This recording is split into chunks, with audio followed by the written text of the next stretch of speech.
Sizda ham shunday bo'lganmi? Ba'zi bir voqea hodisalarni eslasangiz yuragingiz tez urib ketadi, ba'zi bir voqea hodisalarni eslasangiz umuman befarq bo'lib qolasiz. Gap voqea hodisalarda emas, gap aynan o'sha voqea hodisalarni biz ongimizda qanday ko'ryapmiz. Bugun men sizlarga NLPda submodalnost nima ekanligini oddiy tilda tushuntirib bermoqchiman. Submodalnost bizlarni reprezentativ sistemalarimizni sifati.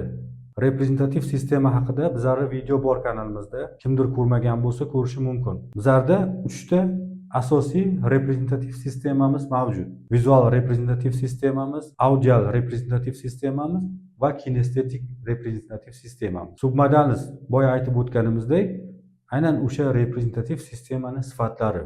Tasavvur qiling, siz tajribangizda bo'lib o'tgan voqea hodisalarni esingizga tushirdingiz.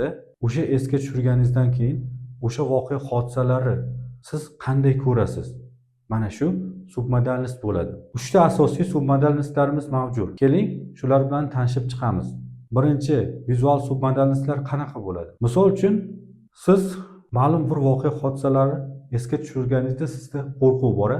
O'sha qo'rquvni siz qanaqa eslayapsiz? Ranglimi, oqmi, qorami? Yoki o'sha qo'rqinchli voqea hodisa sizga yorqin ko'rinyaptimi yoki xirami? Yoki bo'lmasa kattami, kichkinami?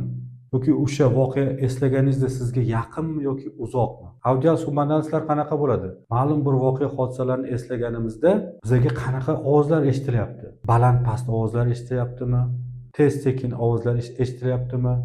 Yoki yoqimli, yoqimsiz ovozlarmi? Ovozlar ichkaridan eshitilyaptimi yoki tashqaridanmi? Mana bu audial submodalnostlar. Ana endi kinestetik submodalnostlar bilan tanishib chiqamiz.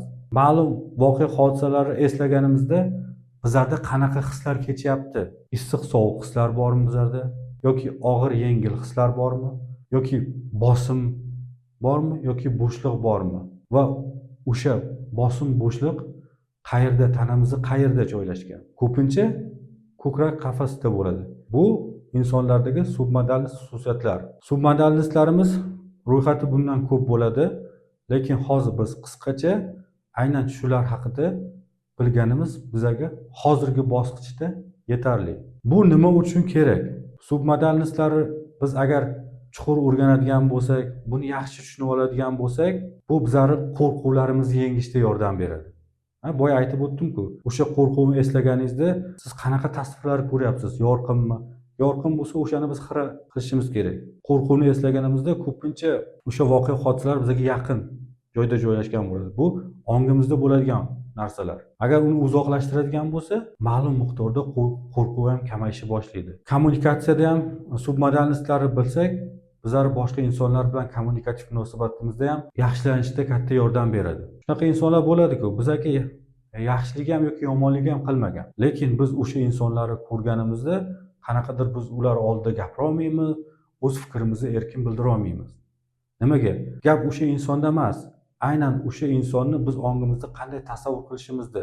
Agar o'zimizdagi o'sha submodalnost xususiyatlarni o'zgartiradigan bo'lsak, o'sha insonga bo'lgan bizning munosabatimiz ham o'zgaradi. Yoki bo'lmasa ishda ma'lum bir ishni eslaganimizda bizlarda qanaqadir og'riqlar, qanaqadir o'zimizni og'ir his qilishni boshlaymiz va o'sha ishni qilmaymiz. Gap ishda ham emas, gap aynan o'sha submodalnost xususiyatlarida. O'sha ishni eslaganimizda biz nimalarni ko'ryapmiz, nimalarni eshityapmiz, nimalarni his qilyapmiz. Boya takrorlaganimizdek, submodallik xususiyatlarini o'zgartirganimizda ishga bo'lgan bizning munosabatimiz ham o'zgaradi.